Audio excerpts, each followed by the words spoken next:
Hi, everyone, and welcome to another episode of My Marvel Legends, which I always broadcast as part of Toy Tuesday. Today, I'm going to be talking about my Marvel Legends Fantastic Four action figures collection. Fantastic Four, for those of us who grew up in Saudi Arabia in the 70s, 80s, can remember the animated series, the 1960s animated series, which used to be broadcasted on Saudi Channel 2. And at least for me, that created the interest for Marvel Universe at a very early age, because before we came across the Spider-Man animated series, which again was broadcasted on Saudi Channel 2, came across the 1960s Fantastic Four series, and within it we came across a lot of different characters, one of which happened to be Mole Man, Galactus, and the Silver Surfer. I'm sure you've seen my previous episode in which I showed you my Galactus and Silver Surfer action figures, both from Marvel Legends. So Fantastic Four is really important because with these characters, the Marvel age of comics started back in the 60s. There are a lot of interesting facts. The story in itself, how these characters came about, what was Stan Lee and what was Jack Kirby thinking at the time. It's quite interesting, and once this comic published, it unleashed much of Marvel's characters from outer space. So Galactus and Silver Surfer were not the first characters from outer space that would have a huge impact on the broader Marvel universe. Uh, Before that, since we all are waiting for Secret Invasion series on Disney Plus, the Skrulls that we came across uh, in Marvel Cinematic Universe projects, most recently in WandaVision, they were first time introduced in the Fantastic Four comic.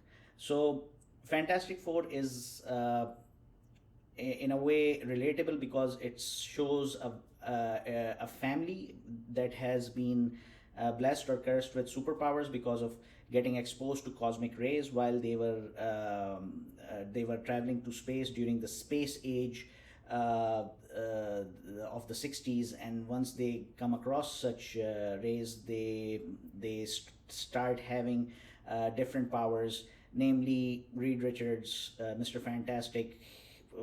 He gets the ability to stretch himself in any shape or any size he wants, much like Plastic Man or Elongated Man in DC Comics. And then we have his best friend, childhood best friend, Ben Grimm, a war veteran, who turns into a rock solid kind of a body, and that's why he's called the Thing. Then you have Reed's wife, Sue Richards. She becomes the Invisible Woman because she is able to vanish or become invisible, if you will. And then we have Johnny Storm, Spider-Man's best friend, whose iconic line is "Flame on," and he becomes the Human Torch. Just a reminder that he's not the first Human Torch. Marvel already had Human Torch in the Golden Age, but that Human Torch is an android and was an ally of Captain America, Prince Namor, and so forth. Now, besides introducing space characters, these characters are known for being connected with very important monarchs within Marvel Universe. So here it goes. First up is Dr. Reed Richards, the aerospace engineer. Now, this is to give his stretchy effect, if you will. So I have his other arm. What I can do is I can simply, you can see it. So what I need to do is I just need to pull this out, so you can see that his hand is now pulled out. Now I can replace it with another stretchable accessory, which one can basically, we can even develop our own grip as we please. So this is what Reed Richards action figure brings with you. The head sculpt is good. I won't say the most ideal one, but it's better. But one of the things that makes these action figures my favorite, even though they have some sculpt related issues, is the fact that their classic blue uniform is there. Of course, this is a slightly modernized version of it, but I prefer the classic blue of the Fantastic Four because this is the uniform that we grew up watching. Okay, and then next up is the Human Torch. Now, this Human Torch is pretty much having a bit of flames, but I have other variants of his which show him in his basically full flame on mode. Flame on. In his full flame on mode.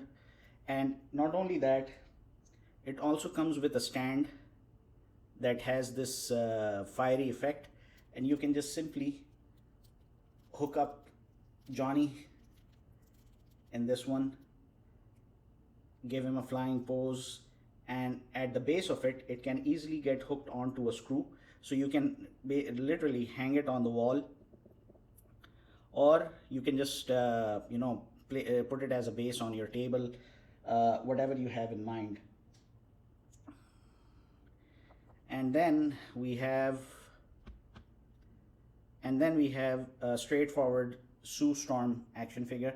I didn't get the invisible version. One variant that I don't have till now is one that was introduced by Hasbro back in 2012. To me, that is more representative of the 1980s John Byrne version of the Fantastic Four. Even Reed Richards was available in a full stretch form, unlike the action figure that we come across that only we can use both hands for the stretchable effect. But this isn't the story doesn't come. Okay, this isn't it. We have Ben Grimm. This action figure to me was pretty much articulated. The only bad point or the only downside to it is the raisin head, the thing. I mean, I have a better version of it and I will be showing it to you right now. And then I have this action figure of Franklin Richards. Now, Franklin Richards may be a kid superstar, but he has been involved in a lot of great stories, and one of them involves Agatha Harkness. Yes, Agatha Harkness, whom we recently saw in WandaVision.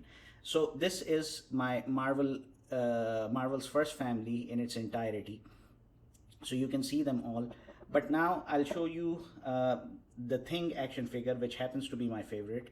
This is the Toy Biz, the Thing.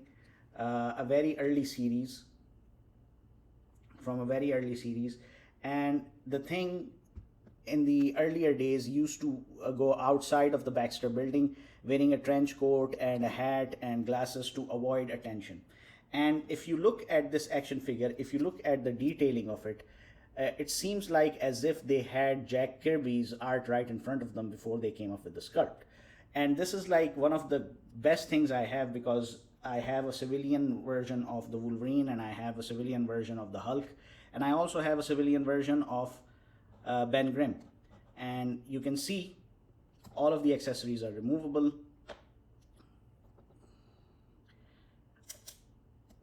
And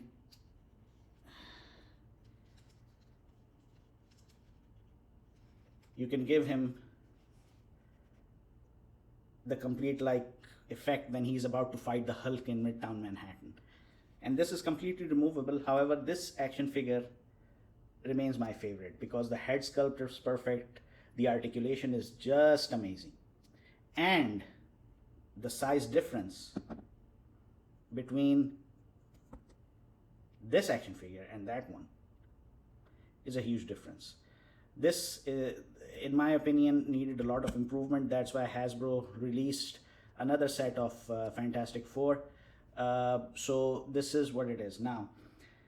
There are two other versions of Fantastic Four that I have. This is pretty much inspired from the Onslaught saga, if you notice the big four on the chest. The other one that I have is Sue Storm.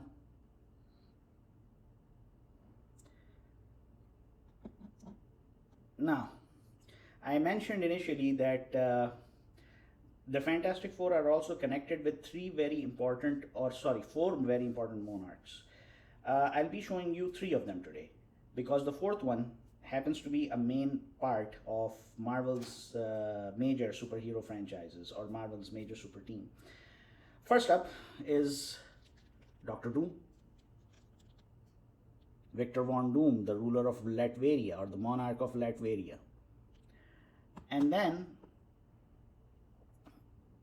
the Prince of Atlantis, Prince Namor. And last, but certainly not the least, the Inhuman Black Bolt, King of the Inhumans. Out of these three, only Namor was the one that is a Golden Age character.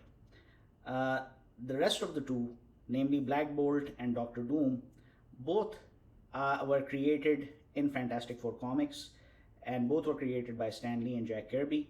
So if you are looking for the finest work of the duo, namely Lee and Kirby, Fantastic Four comics is the starting point for you.